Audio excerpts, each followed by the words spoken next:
आज हम समझेंगे शेयर कैपिटल, वो पैसा जो कंपनी अपने शेयर होल्डर्स से रेज करती है। कंपनी एक आर्टिफिशियल पर्सन होती है जो अपना कैपिटल खुद जनरेट नहीं कर सकती, इसलिए ये पैसा लोगों से मिलता है जिसे हम कहते हैं शेयर होल्डर्स। जब कई लोग मिलकर कंपनी में पैसा इन्वेस्ट करते हैं तो उनका पैसा मिलकर एक कॉमन पूल बनाता है। कॉमन पूल से मतलब है संयुक्त राशि, जिसे हम कहते हैं शेयर कैपिटल अकाउंट। हर शेयर होल्डर का अलग अकाउंट नहीं बनता, सबका कंट्रीब्यूशन मिलकर एक ही अकाउंट में जाता है। ऑथराइज्ड कैपिटल का वो पार्ट जो कंपनी पब्लिक को ऑफर करती है उससे कहते हैं इशूड कैपिटल, और जो पार्ट कंपनी ने अभी तक इशू नहीं किया उससे कहते हैं अनइशूड कैपिटल। कंपनी ने जितना शेयर होल्डर्स से पैसा मांगा है उससे कहते हैं कॉल्ड अप कैपिटल। जो पैसा शेयर होल्डर्स ने एक्चुअली दे दिया होता है वो होता है पेड अप कैपिटल। लेकिन अगर कुछ लोग पैसा नहीं देते तो वो हिस्सा कहलाता है calls in arrears. Simple words में कंपनी जितना मांगती है कॉल्ड अप, शेयर होल्डर्स जितना देते हैं पेड अप, और जो नहीं देते वो होता है calls in arrears.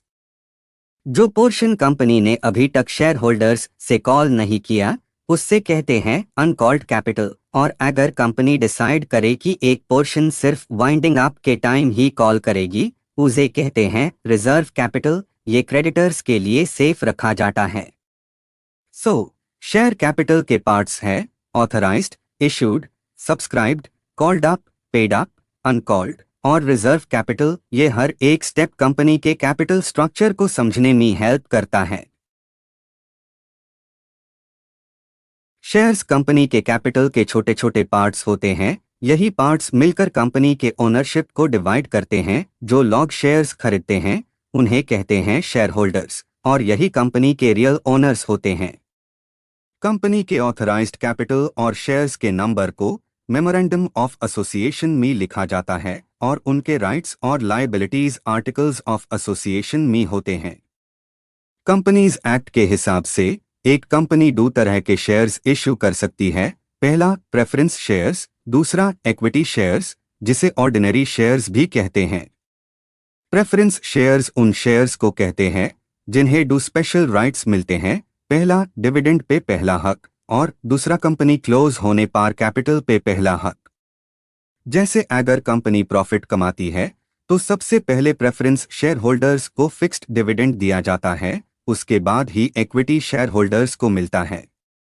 Preference shares अलग अलग टाइप्स के हो सकते हैं, cumulative, non cumulative, participating, non participating, redeemable और इरिडीमेबल। ये सब डिपेंड करता है कंपनी के आर्टिकल्स ऑफ एसोसिएशन पे।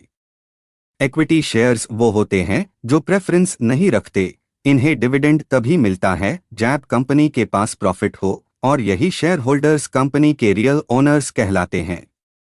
इनका डिविडेंड फिक्स्ड नहीं होता, कभी ज्यादा, कभी कम, कभी कुछ भी नहीं, लेकिन इनके पास होती है वोटिंग पावर और कंट्रोल ओवर द कंपनी। तो सिंपल शब्दों में प्रेफरेंस शेयर होल्डर्स को मिलता है प्रायोरिटी और इक्विटी शेयर होल्डर्स को मिलता है ओनरशिप एंड कंट्रोल। दोनों मिलकर कंपनी के कैपिटल स्ट्रक्चर को बनाते हैं।